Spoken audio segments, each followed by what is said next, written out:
राजन, जितने भी घट मठ आदि पदार्थ हैं, वो चाहे चल हों अचल हों, उनके कारण भिन्न भिन्न प्रतीत होने पर भी वास्तव में आकाश एक और अपरिच्छिन्न माने अखंड है। वैसे ही चर अचर जितने भी सूक्ष्म स्थूल शरीर हैं, उनमें आत्मा रूप से सर्वत्र स्थित होने के कारण ब्रह्म सभी में है। साधक को चाहिए कि सूत के मणियों में व्याप्त सूत के समान आत्मा को अखंड और असंग रूप से देखे। वह इतना विस्तृत है कि उसकी तुलना कुछ कुछ आकाश से ही की जा सकती है। इसलिए साधक को आत्मा की आकाश रूपता की भावना करनी चाहिए।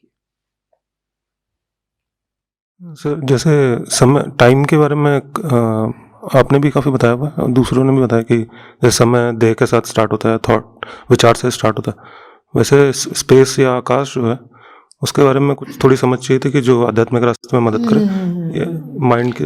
जो समय देह के साथ शुरू होता है, उस समय का संगी तो ये पार्थिव आकाश है। समझ रहे? आकाश, संसार और समय एक है। संसार माने वस्तुएं, ऑब्जेक्ट्स, ठीक है। दो चीजें हो नहीं सकती अगर आकाश ना हो। आकाश माने स्पेस। दो चीजें नहीं हो सकती ना अगर स्पेस ना हो। तो वस्तु का होना और आकाश का होना एक ही बात है। वस्तुएं ना हो तो आकाश भी नहीं हो सकता, और आकाश ना हो तो वस्तुएं नहीं हो सकती। तो ये एक पारस्परिक द्वैत का संबंध है इनमें, समझना। अगर दुनिया में कहीं कुछ ना हो तो क्या स्पेस यानी आकाश भी होगा? फिर स्थान भी नहीं होगा ना। स्थान है ये भी कैसे पता चलता है? चीजें हैं तभी तो स्थान का भी अस्तित्व है ना, वरना वो भी नहीं है। बड़ा कमरा है कब बोलोगे?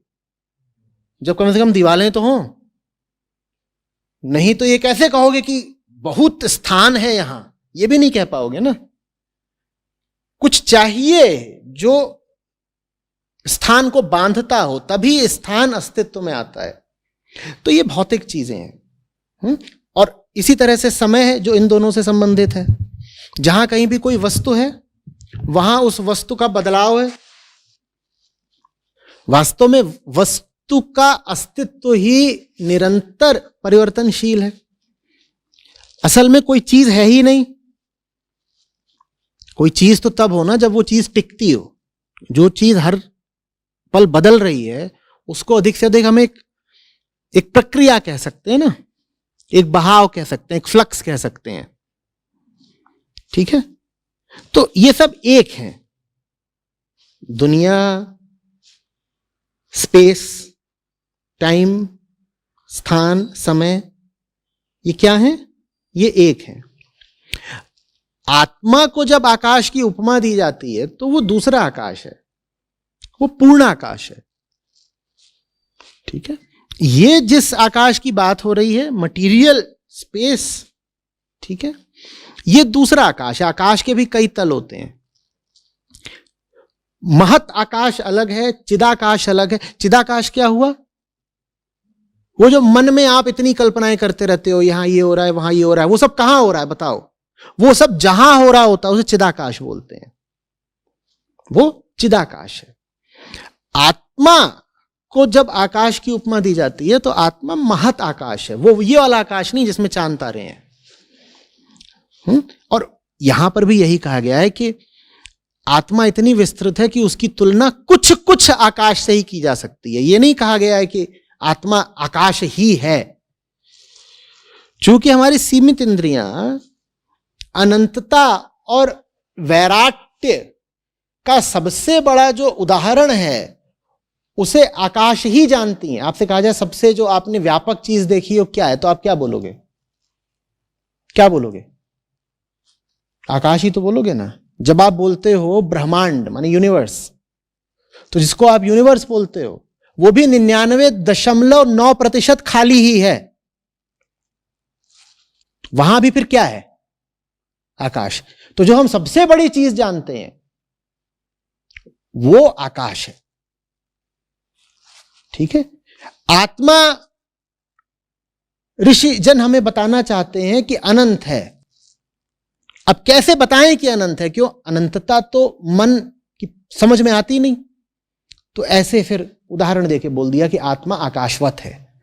आत्मा आकाशवत है, आकाश नहीं है, आत्मा आकाशवत है। इसीलिए लिखा है कि आत्मा की तुलना कुछ कुछ आकाश से की जा सकती है, आकाशवत है, बहुत बड़ी है।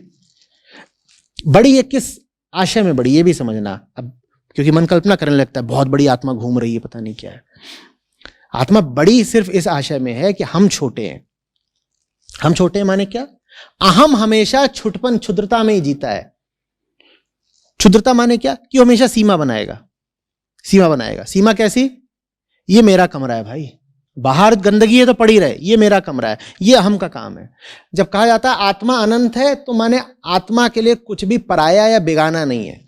आत्मा कोई अपने लिए सीमा नहीं खींचती, उसका कोई दायरा कभी रेखांकित नहीं हो सकता। तो नकार की भाषा में सुनना इस बात को कि आत्मा अनंत है। आत्मा अनंत है क्योंकि अहम शांत है। शांत माने स अंत। अहम हमेशा वो है जो कभी इधर रुक जाता है, कभी उधर रुक जाता है, उसका जल्दी से अंत आ जाता है।